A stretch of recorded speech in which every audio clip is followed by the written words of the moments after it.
Me preocupa quando os bolsonaristas estão em silêncio, quietos, parecendo acuados, porque uma coisa é certa, eles nunca vão aceitar uma política mais amena, em que todos ganhem um pouco, direita e esquerda, isso ainda que seja num governo de direita. Então, se eles estão quietos agora, é porque estão aprontando, planejando algo ruim para a sociedade brasileira, nunca para eles, obviamente. Bolsonarista desesperado é bolsonarista gritando nas redes, xingando o presidente Lula, espalhando fake news sobre a esquerda.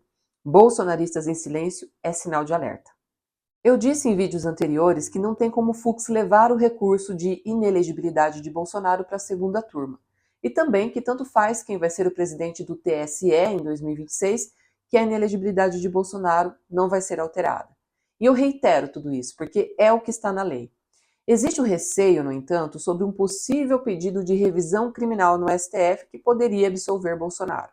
Eu ainda vou fazer um vídeo explicando melhor o que é revisão criminal e como ela funciona, mas o essencial agora é que eu não vejo como uma revisão criminal seja capaz de salvar Bolsonaro da justiça. A revisão criminal serve para rever pontos importantes de uma sentença condenatória, como, por exemplo, quando se descobre que as provas usadas no processo eram falsas, o que não é o caso de Bolsonaro.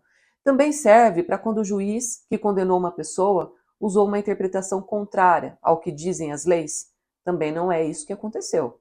E também cabe revisão quando a defesa do condenado apresenta uma prova inquestionável de que ele não praticou o crime, o que também parece impossível no caso de Bolsonaro. Vejo apenas a possibilidade de tentar diminuir pouca coisa da pena dele, com base nos adicionais da dosimetria. Veja bem, não é bem o caso do Bolsonaro, mas alguns juízes aumentam a pena do réu por algumas circunstâncias judiciais, como, por exemplo, quando o réu apresenta uma má conduta social comprovada. Analisando juridicamente o atual cenário, o que se vê é o movimento de Luiz Fux sair da primeira para a segunda turma do STF.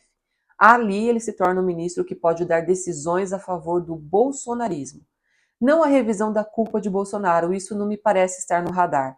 E ainda que estivesse, teria que ser feita uma manobra muito elástica, o que me parece difícil, porque, assim como Luiz Fux, Alexandre de Moraes e outros ministros também já estão calculando seus futuros atos na segunda turma.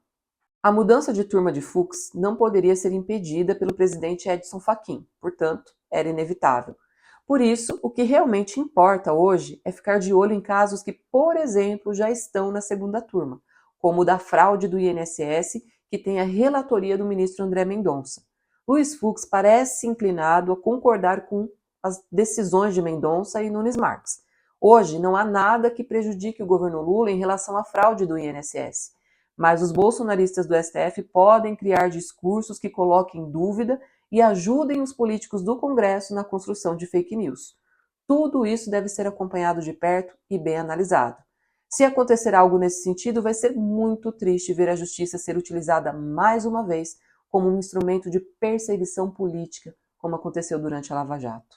Politicamente, o que é incômodo é o fato de que os parlamentares bolsonaristas aparentam estar muito calmos, não estão agitando pautas nas redes e até Bolsonaro parece estar conformado com a sua prisão e condenação.